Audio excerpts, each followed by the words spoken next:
Welcome to Legacy Conversations, a channel where we preserve military memories and history.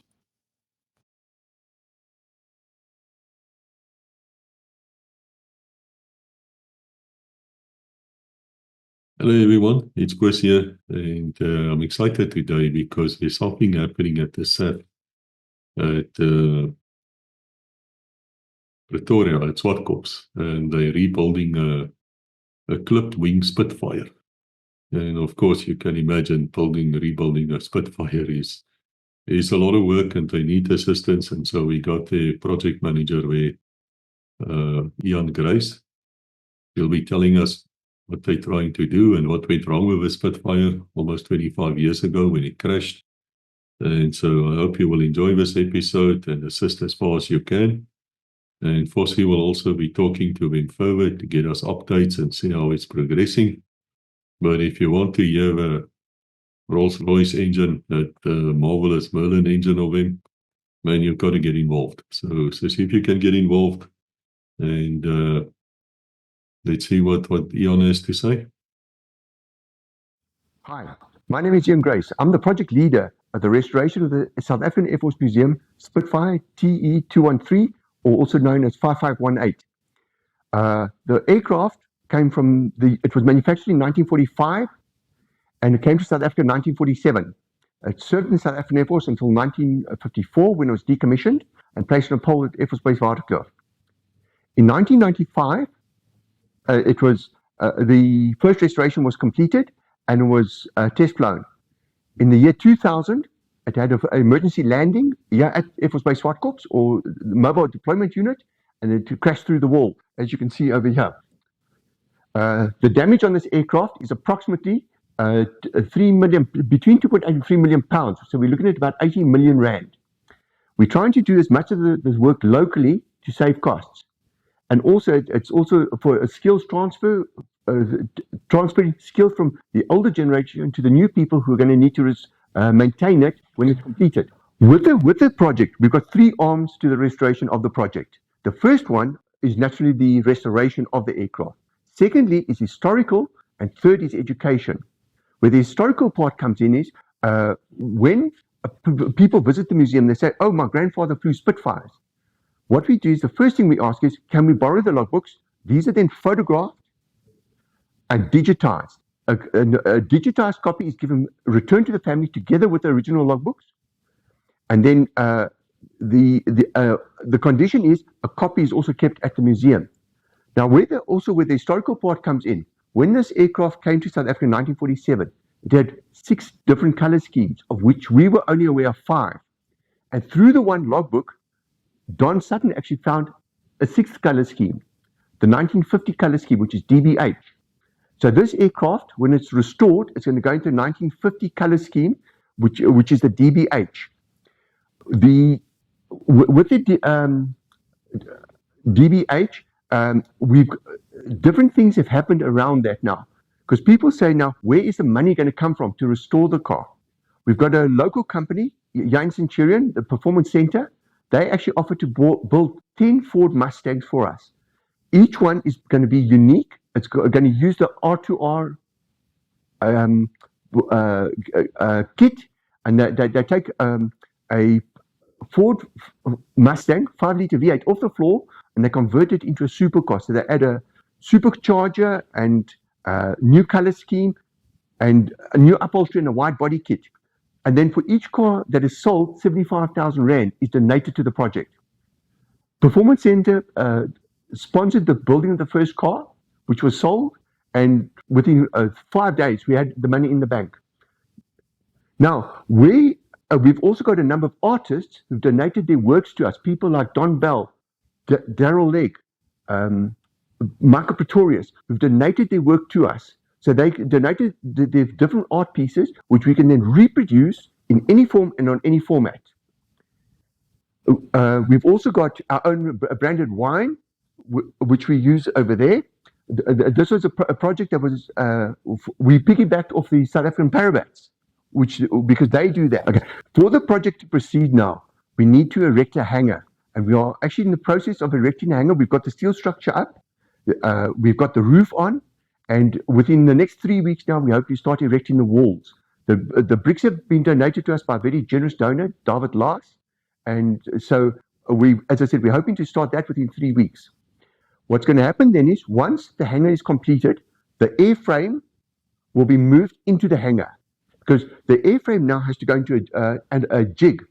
What a jig is, it's a massive steel structure where we get the alignment of the aircraft correct. So, and then once it's in the jig, then this airframe will then be disassembled, and we'll see what can be reused and what has to be remanufactured. The people on the project, we've got professional aeronautical engineers working with us on this. So what we intend doing is purchasing frame 5, which is where the engine bolts onto and the front pickup point to the wing, frame 10, and then frame 19 where the tail bolts onto. Then what we have is, you've also got running the length of the aircraft is what's called the longerons. And then, it's been recommended that we purchase those, which will get the essence, the core of the airframe aligned, and then we can actually start disassembling and see what we can reuse. With the we're going to need various jigs. We're going to need one for the airframe. We've got the empennage down there, which is the tail. We'll need a jig set for that, and then a jig for each of the wings. As I mentioned, we're trying to do as much of the work locally as we can. Some of the work will need to be done overseas. The front section, the leading edge of the wings, is what's called the D section, which is very complex. And according to aeronautical engineers, to make a one-off is going to be too costly. It's going to be easier just to bring them in from England. Of the companies who are working with us, is the main company is on the Isle of Wight called Airframe Assemblies. And they've been very, very helpful in providing information for us to get us to where we are at the moment. What we also intending doing is the aircraft we're intending to get to restore it to flying condition. Whether it will ever fly again will be determined by the Air Force, because they have to provide the pilot, because this is essentially a military aircraft. We have within the project as well, one of the founding members of the project is Colonel Tony Smith. Colonel Tony Smith is a legend within the Air Force. He's 89. He's got 26,000 flying hours on 240 different aircraft types. Now, Tony has been very instrumental in getting this project going. I mentioned about the bricks. That actually came through Tony's connection with David Lars. What we've also got is Tony did his flight training in the then Rhodesian Air Force, which is now Zimbabwe. And he flew up there, and he flew with another wing commander called Peter Knobel. Now, Peter was also a wing commander, but he was really wanting to fly a Spitfire. The then Rhodesia had Mark 22 Spitfires. And he built his own, which we have next door. It's a 5/8 scale, and we're going to use that to promote the project. Then we've got another scale Spitfire, which was donated by Nico Brandt. It's a 3/4 scale, which is just the airframe, which we're going to turn into a simulator as well. So we've had a lot of young folks saying they would like a simulator of this. And now we've got a young chemical engineer just joined the project, and he and his father are going to look at converting that into a simulator for us. What we will be doing, we've got a website and we've got a Facebook page where we do provide updates, but we also do it through media like Legacy. And we're going to be providing various updates for people so you can actually see the progress of this aircraft. With the projects thus far, we've got interest from about 30 odd countries of people logging in and looking at and to see where we are.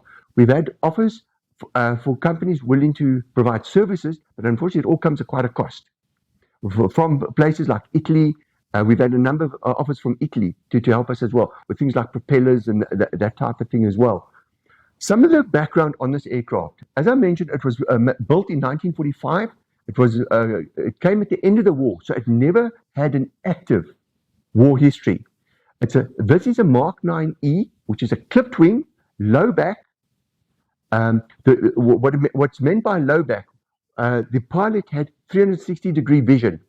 So if you look at the earlier versions of the Spitfire, it had a rear view mirror, so the pilot could see if there was someone behind him. This one, the pilot had all-round vision, and also I mentioned it's got a clipped wing. this is possibly the only one of its type left in the world that can potentially fly. This particular aircraft was also flown by two pilots who later went on to become Chief of the Air Force, which is General Mike Miller and General Bob Rogers.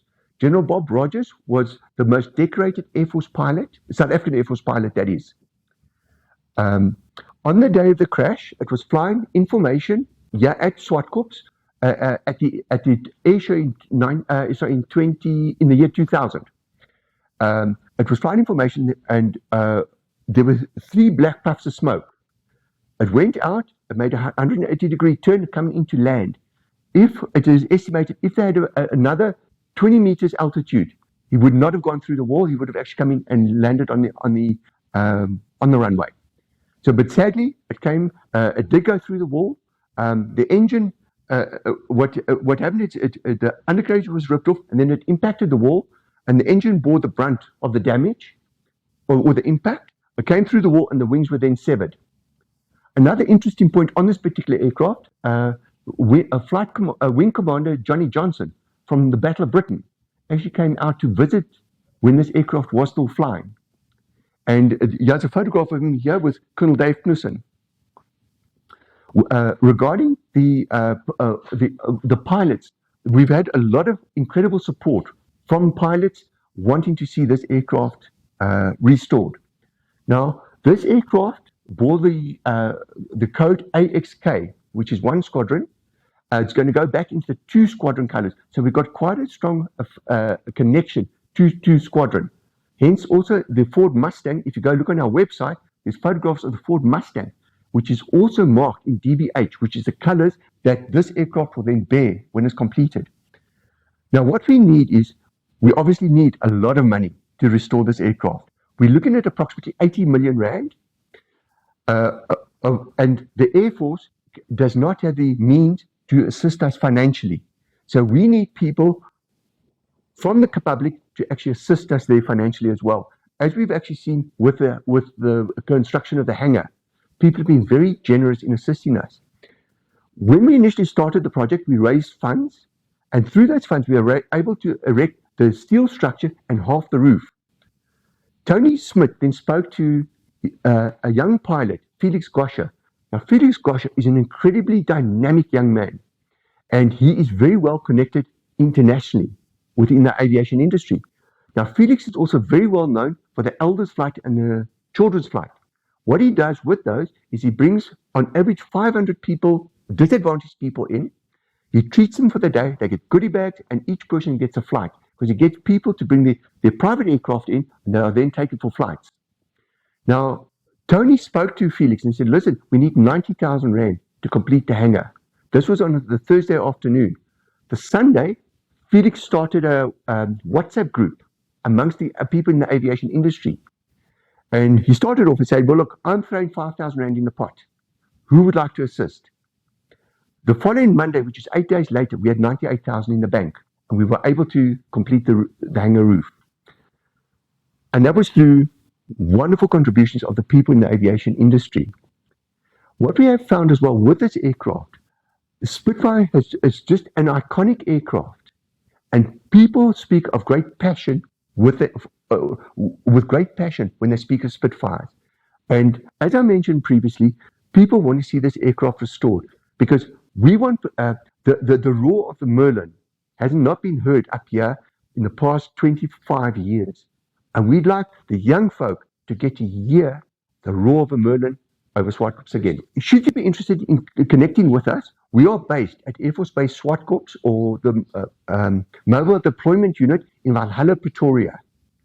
If you want to contact us, my mail address is iang@xsinet.co.za, and my mobile number is South Africa 08245252991. What we have at the Mobile Deployment Unit, generally on the first Saturday of every month, we have what's called a training day where the old aircraft fly.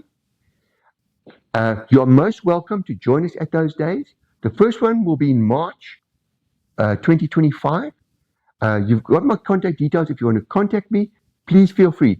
We are looking for people. because around the project, we've actually created a public benefit and a non-profit organization. So we run with audited books, which and we are registered with SIPC.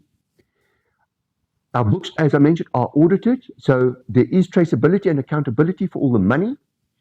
And so if you are interested, please feel free to contact us.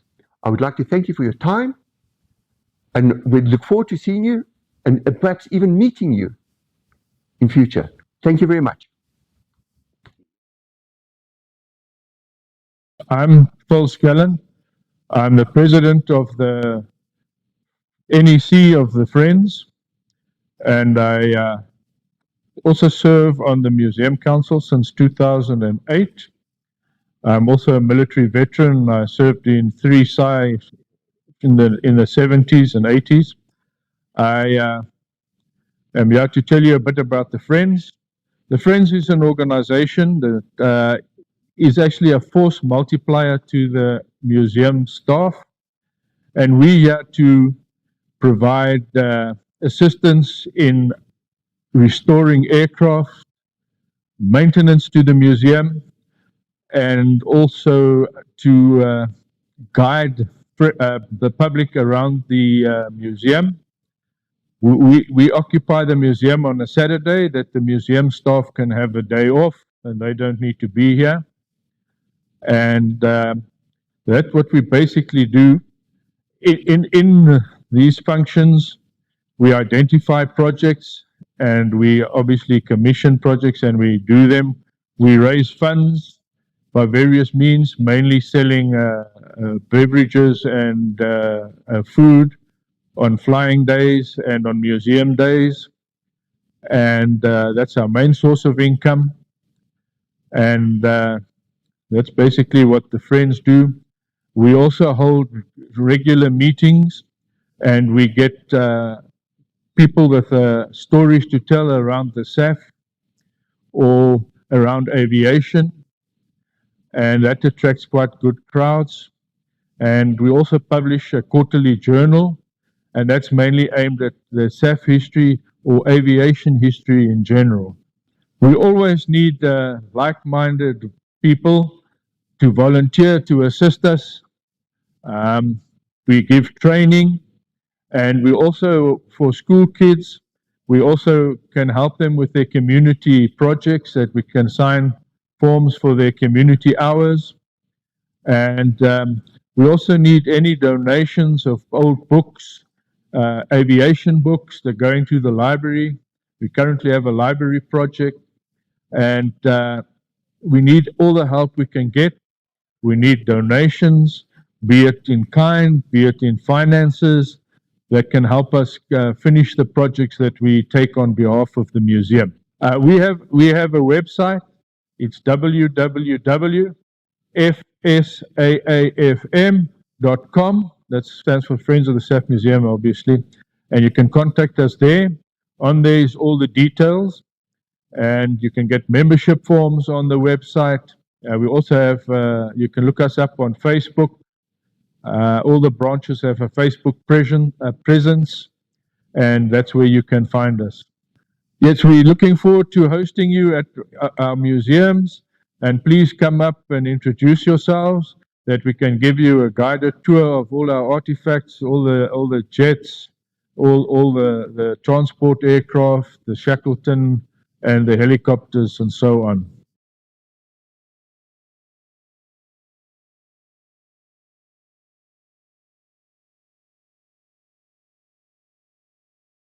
Thank you for watching.